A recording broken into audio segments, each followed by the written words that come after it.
Win rate and R multiple are 2 points you must understand before you really start thinking about becoming a profitable trader. They're 2 points in which really can determine how you'll be trading for the future, what targets you want to be aiming for, and kind of how you can be adjusting certain factors and variables to help achieve certain R multiple and win rate goals. So to begin with, win rate, simply the amount of time you win out of a certain period of trades, certain total sum of trades. So if you got 50 trades, you win 25 of them, you have a 50% win rate, okay? And it's shown as a percentage.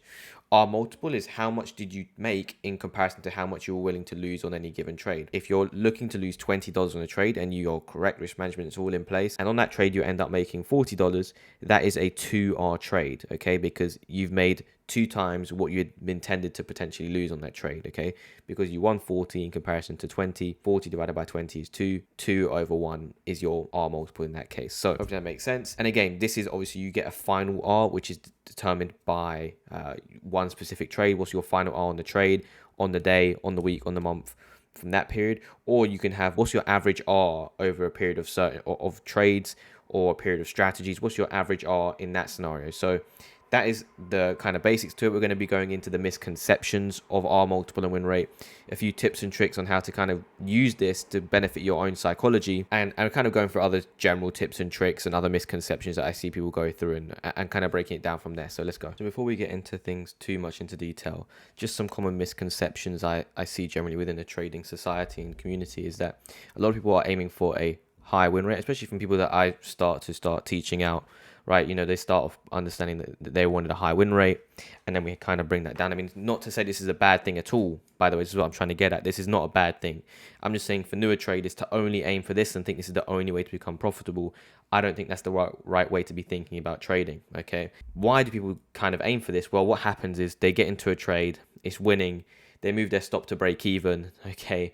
And, you know, moving your stop to break even each time extremely quickly kind of forces you to have a high win rate. Why? Because if you have you put your stop at break even every time, it's going to force you to have a lower R on average, okay? You're going to have a lower R on average, thus actually forcing you into having to have a high win rate trade. You know, if you aim every single time for like a 0.5 R, which we'll get into, okay, it means that every single time your win rate is going to have to be 80-90% to be profitable over a long period of time. You can't have any slack on that. It's only going to have to be higher win rate, and you can't have it, losing any trade you're going to be seeing as a catastrophe essentially for yourselves. And that's what I don't want you to be getting into. So the aim of this part here is to think that you do not need a high win rate, okay? You don't need that, okay? And generally this tends to bring on more stress, etc. But more so the idea that I don't want you to be forced into this. That's what I want to make very clear. Don't be forced into the idea that you must have a high win rate by moving your stop to break even every single time really quickly just so you can get a winning trade under the belt. The next point to cover is that win rate is not linear.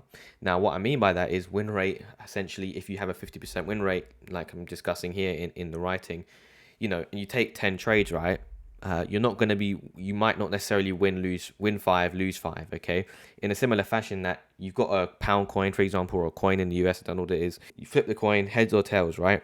50-50 chance.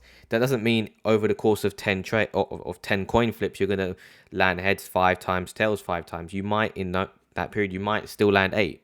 But you go, isn't that 80% chance? No, not at all. It just means over that short period of time, there's variance there, which allowed you to have 8 wins and 2 losses, right? Or 8 losses instead of 8 losses, 2 wins, and that's why it's over a long period of time where the win rate actually becomes viable, in my opinion. And that win rate can be based upon strategy. What's your strategy's win rate? What's your setups win rate? What's your day, per day win rate? What's your per session win rate? Those are the type of things to keep into account. But what I want you to get into mind within this segment here is that win rate is not linear, okay? You don't think that because you have a 80% win rate that over the course of 10 trades you must win 8 and lose 2. And if that cycle is broken, typically the retail trader's mind will kind of get messed up and be like, this isn't working, and then try and move on to another strategy. If that happens to you, go back and watch the how to become consistent, within trading video I made, because I cover that in a lot of detail. But you don't want to be put on that loop of, your mind goes, I have an 80% win rate or 70%, I must be winning 7-8 trades out of 10. If I lose any more than 3 in 10 trades, is a problem, and you end up in this loop of this doesn't work, next strategy. That is what you end up within. So please go back and watch that video, and I'll show you how to get out of that rut. But in this segment here, focus on the idea that win rate is not linear. It will vary, and focus on other factors essentially to help get your win rate as to where you need it as possible. We're going to get into combining the two in a minute in terms of R multiple and final R and win rate. But in terms of R multiple, right? Okay, when you're adding to your losers most of the time, especially I'm referring to newer traders here. We'll get into the advanced ones in a minute. But adding to your losers will generally make you have a likelihood of having a lower negative R multiple on that day. On that trade, that's not what you want to be doing, okay? In relation to tracking your final R, okay, that's the final R over the period of a course of time, a trade a day. What's your final R for that day?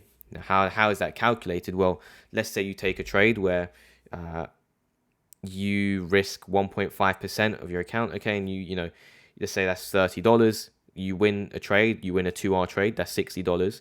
2R, you're up 2R for the day. You then lose a trade, which is minus 1R, okay, and the majority of your trades, you should be sticking to at least, at the basis, losing 1R. For newer traders, don't even think about yet trying to achieve or trying to be like cutting, or trying to add to your losers, because what will happen is you'll end up going, I lost 2-3R, and that's not what you want. You want to be losing minus 1R, and that's it to begin with as a newer trader. Honestly, like from my own experience, that's what you want to try and learn with, stick with. There will be times where you can lose 2R, 3R, but that's like 2% of your losers, 3% of your losers, 4% of your losers should be that, not 50%, 60%, okay? On to some psychology now, and win rate won't just tell you how much you're winning. Obviously it will tell you your win rate, right? But let's say you've got 55% win rate, then that 45% of the time you're going to be losing. Knowing that generally made it more comfortable for me to be accepting towards the fact that I'll be losing that set amount of trades.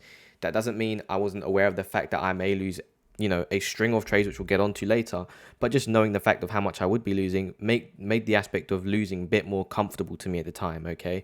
Especially after I back tested with the data, came up with an average R that I was averaging out, an average win rate which I was achieving.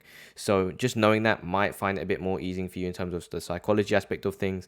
And I generally believe to become a successful trader, you do 100% need to be you do 100% need to be comfortable with the aspect of losing trades, because if you're comfortable with the aspect of losing trades, it makes the next trade you're going to take after that much easier to take in terms of the input process you're going to make and the decision-making process you're going to go through before you take it, knowing that you are much more comfortable with the previous trade which you actually lost. Now, going on to the fact of being comfortable with losing and moving on from that, a nice kind of carry on from this, again, credit to, I took this from Trader Dante at the time, but this is just for you to be understanding of exactly how much you are, how many consecutive dependent on your win rate on average, okay? So over a 50 trade period, okay, in this case. So let's say you've got like I said before, 55% win rate, okay? So we scroll down here, 55%, okay? So let me just grab the laser, 55%, okay? That means that there is a 100% probability that over the course of a 50 trade period, you'll be losing at least 2 trades in a row at some point. 99% that you lose 3 trades, and so on and so forth. And now that you're comfortable with this aspect, not only will you be able to know, okay, where's your limit at, okay, knowing that, okay, if you take 4 losers or 5 losers in a row, it becomes less likely that you're going to be, stop trading at that point, because the likelihood goes down. No way you're going to stop, but also become comfortable in the aspect of knowing how many trades you are potentially going to be losing in a row. If you take a 55% win rate, right, and this is what most people go through, they'll be like, I lost 3 trades in a row, this isn't profitable. No, not at all, because you can see here, right, that is all more than likely going to happen anyway. Even over a long period of time, you got a 55% win rate with an average of, I don't know, 3-4, right? You'll achieve you will lose 3 trades in a row at some point, almost guaranteed, right? And that is really important to note, because that will stop you going back on the rabbit wheel, being like 3 trades in a row, I've lost, back on the rabbit wheel, new strategy. If you're comfortable with this, what I'm not saying though is that you take 55% win rate and you end up losing like 13 trades in a row. Well, then yes, there may be something wrong, first of all with your strategy, but second of all with your psychology, risk management, risk limits, and daily tolerance in that sense. So keep that in mind. Keep these these figures in the back of your mind after you've collected your stats on your win rate per setup, your average R per trade, and that type of stuff, because yeah, this will stop you going back on that rabbit hole that I discussed in a previous video of mine. Now, moving on to this combination between the two, so risk and reward. What is it? How can you kind of guarantee what you're going to be getting out of each trade? Is your setup profitable or not? This is kind of the system you want to be rocking with. Okay, so if you have so this is like your win rate, and this is your average R, average R per setup for essentially in this case. So What we're going to do is all the ones on the right hand side here, these are going to be $50. So this is how much you're risking each trade, just for an example's case, $50, okay? And let's say on this side is the multiplier of that. So 1-to-1, you're risking $50, but on every trade, on average, you're making $50, okay? Well, that means that if you have a 20% win rate, you're not profitable. Not profitable at 30% or 40%. 50% you'll break even because you win 50, you know, 50, lose 50, and you're winning 50% of the time, break even. If you've got a 60% win rate, that is then at the case you're profitable, okay? So in this case here, $50, $50, $100 you're winning because, again, multiply it by 2. You win $100, you're losing 50. You need a lower win rate to become profitable, and so on and so forth here. And I feel a lot of people actually, in the beginning of their trading cycle, even myself to begin with, fell into the trap of having to have a high win rate, okay? And, well, having to have a high win rate and automatically falling into this category or even below 0.8, 0.7 R trades, putting you in that category. You have to have 80%, win rate in terms to be a profitable trader. First of all, don't force that upon yourself. Second of all, that's not going to get you comfortable with the aspect of losing. If you're aiming for an 80% win rate or 90% win rate consistently, okay, that when you lose a trade, you're not going to be familiar with it. You are going to feel that, when you lose, there's something wrong with your setup, and not necessarily the case, as I discussed in the previous slide. Look at your win rate and average R, look at how many consecutive losing trades you could be losing within a certain period of time. Okay, so don't try all. I'm not saying this again because there are setups and strategies out there which have a 80, 90, 100% win rate.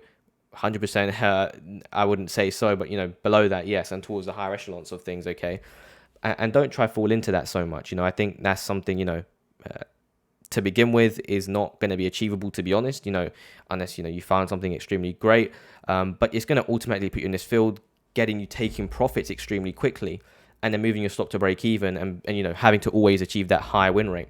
I tend to find that, okay, if you are trading more so within the 2-3R category, it's much 40% time you're winning, 50%, 60% of the time you're winning, right, and you're averaging 2R, 3R per trade potentially. Okay, first of all, that gets you comfortable with the aspect of losing. Second of all, I tend to find that actually less stressful, to be honest, especially when I was starting out from that aspect of things, less stressful from the aspect that I didn't have to be constantly winning, constant pressure on that front, and any sort of losing trade didn't damn my memory, or my brain. So keep that in your mind. Okay, there are definitely, so what I'm not saying, please get this in picture, what I'm not saying is that high win rate, low R setups aren't possible at all. Okay, they're definitely possible. What I'm saying from a beginning trader's standpoint, that's not necessarily the only route you need to be taking. Okay, that's not necessarily the only route to be taking. And look at some cons of the other, some pros of the other one, and some cons of the other setups. An average R, low win rate, high R, high win rate, low R. Look at the pros and cons between the two, and kind of see what your setup kind of tails to, and then basically train your brain to be psychologically comfortable with how many losses you need to be taking on an average basis, okay? Because if you do that, I feel generally that's going to help your mindset, then helping the next trade you take, in terms of decision-making process that I discussed before. So to kind of conclude from this, there's a few points to take. There's two camps you can kind of fall in. Obviously, there's like an in-between and an extremes of either end, right? But there's the high win rate setups, lower R, which I feel a lot of retail traders put themselves into. Again, I'm not saying this is negative at all from the aspect of, when later down the line, when you find a high win rate setup with a lower R and you understand that whole concept, go for it completely. It's completely valid, okay? But I feel a lot of newer traders fall into this camp here when they don't understand necessarily how R works, that they need to have a high win rate and a lower R and how that kind of all works. That also brings on more stress. It doesn't teach them how to lose trades, and necessarily that can bring all sorts of cons, because when they lose one or two trades in a row, they go down a massive rabbit hole of strategy hunting and then falling down that loop. Again, there's lower win rate setups. Again, there are cons to this as well. Obviously, you're not going to be winning as much, but when you win, you have to be able to stretch out those winners big. And if you can't do that, then this isn't going to work for you. You're going to be simply having a low win rate with low R setup. So you need to have a bit of a larger edge, or when you get those moves need to be bigger to achieve that higher R in certain times. But again, find where you are. Test your strategies first. Test them over a period of time. Go back to the video, test it. Go back to the video I discussed about how, the input versus output process. I think that's really important, right? And then once you've gone, okay, this strategy has a 40% win rate, average of this, you can kind of see which camp you fall into and then put your psychology into place from that places onwards. So keep that in mind, and also be able to, in the beginning at least, when you're losing trades, don't be losing -2, -3, -4 R. -1 are at the maximum. Focus on losing what you intend to be losing. This links into the risk management guide I did in the beginning. Focus on, if you've got a set amount that you're going to be losing, if you said, I'm going to lose $30 on this trade, why are you losing $60? Why are you losing 70? Don't be adding to losers. I think trade management comes into place on this. I'll do a separate video for this, but a lot of people, I think, overly manage their trades, add to losers, try cut out of trades quickly. Not a bad thing, some of these things, okay? But if you don't do it correctly, you can really get yourself into bad things. And I think people try and take that step before they actually do this, which is being able to lose a certain amount on a consistent basis, okay? And if you can do that, master this, then you can start moving on to the other habits of, I wouldn't recommend adding to losers most times anyway, but cutting trades quicker, not having to always be a -1 R. But once you achieve this, then you can move on to all the other sides of things. So yeah, hopefully this video helped you understand a few things going on in my mind, mainly the psychological aspect of things. There are other great videos on YouTube in relation to R multiple and going into much more detail in that sense. I'm coming at you from my own personal day trading perspective. Okay, I didn't go all into the nitty gritty of how everything is calculated and whatnot. If you want, go watch those. But yeah, more from the psychological aspect again, because a lot of this is based on psychology, and it really is. Even though I do go through all this order flow stuff, a lot of it, my edge, is actually psychological, which I know 90% of people can't do. People aren't comfortable with losing, and that's why I believe I find my edge. Okay, thank you for watching this video. Check me out at Luxury with an extra R on the end, and I'll catch you all later.